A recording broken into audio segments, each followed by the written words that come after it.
never meant to start a war.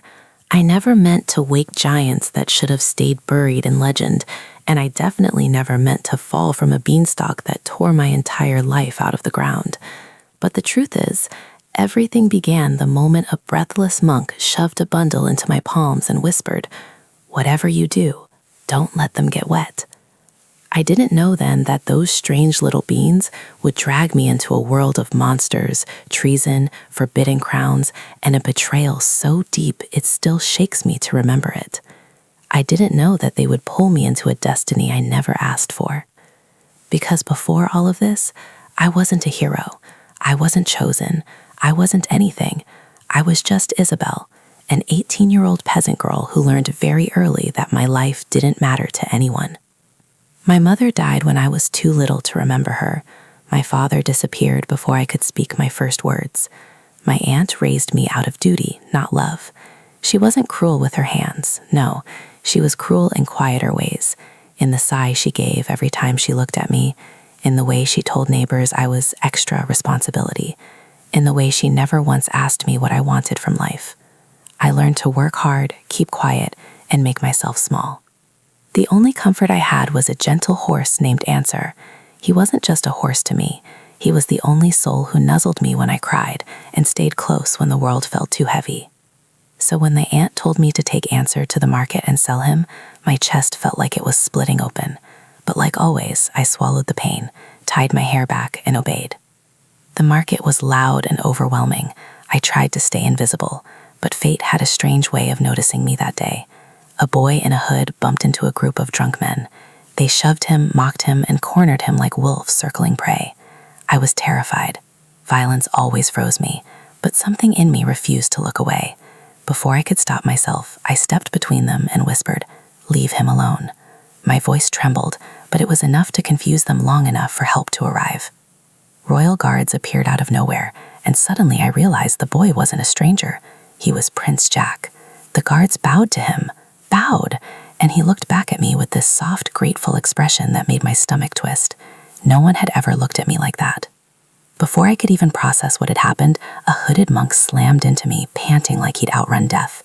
He shoved a cloth-wrapped bundle at me, grabbed Answer's reins, and hissed, "Take these, keep them dry, don't let them get wet." I tried to protest, tried to hold on to my horse, but he was already disappearing into the crowd with guards chasing after him. And just like that, Answer was gone. All I had left were the beans. That night, a storm ripped across the sky. Lightning turned the world white. Wind shook my tiny cottage. I struggled to shutter the windows when someone began pounding at the door. When I opened it, soaked, shivering, breathless, stood Prince Jack. He looked at me like I was the only safe place he could find, and before I could think, I let him inside. We talked softly as rain hammered the roof. He wasn't arrogant or cold like I imagined royalty would be.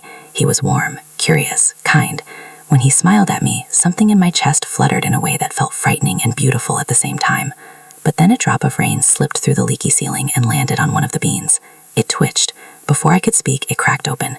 The house shook. The floorboard split. Vines exploded upward like living lightning, ripping through the roof, tearing through the walls. Jack tried to run, but the vines trapped him inside as the entire cottage was launched into the sky.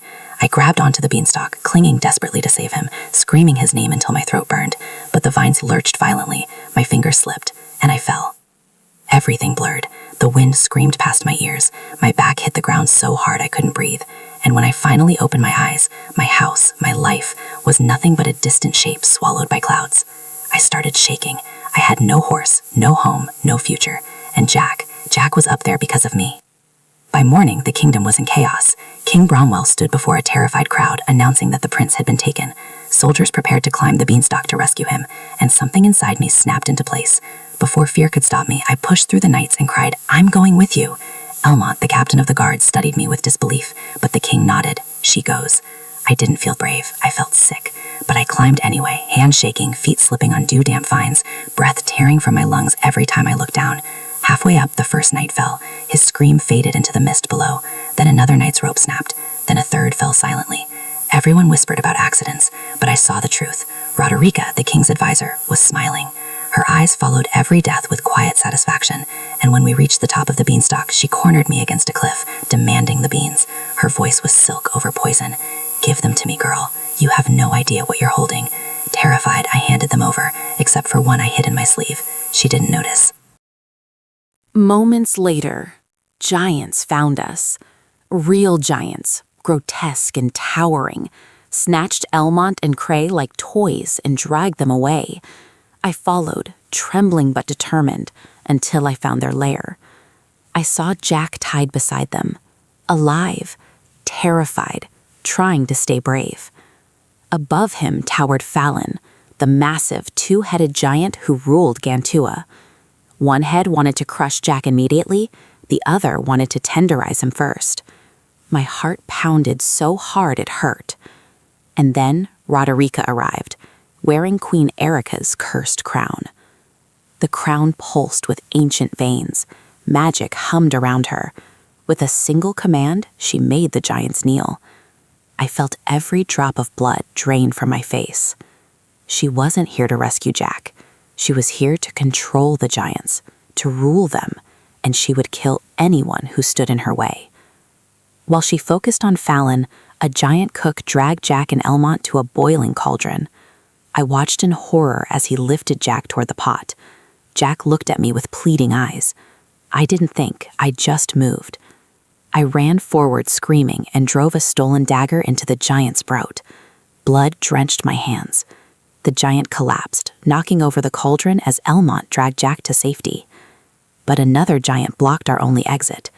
We lured him toward the cliff, dodging every swing until he lunged too far and fell screaming into the sky below. His body hit the ground so hard the kingdom felt it. When King Bromwell saw the giant fall, panic exploded. Axes hacked at the Beanstalk's base. He was cutting it down to stop an invasion, while we were still on it. We ran. Jack grabbed my hand. Elmont shouted directions as the vines trembled violently under our feet. We slid down the beanstalk as it cracked and toppled. Jack's hand slipped into mine and he kissed me. Quick, desperate, terrified.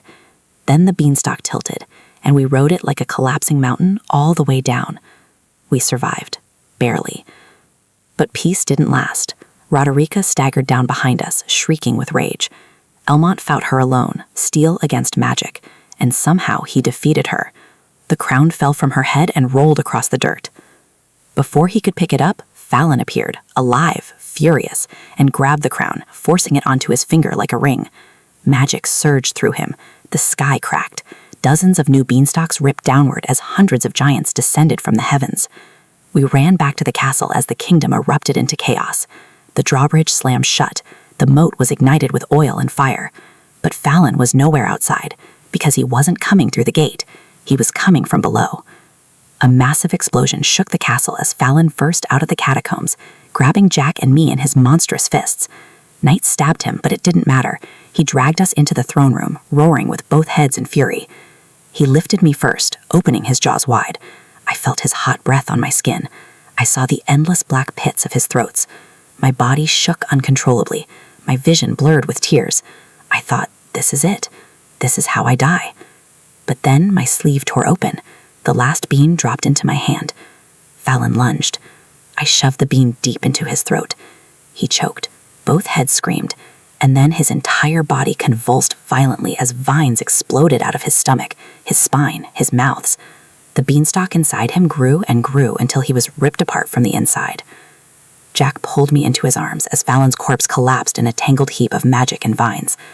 And there, lying beside us, was the crown, the cursed crown that controlled giants. My fingertips brushed it.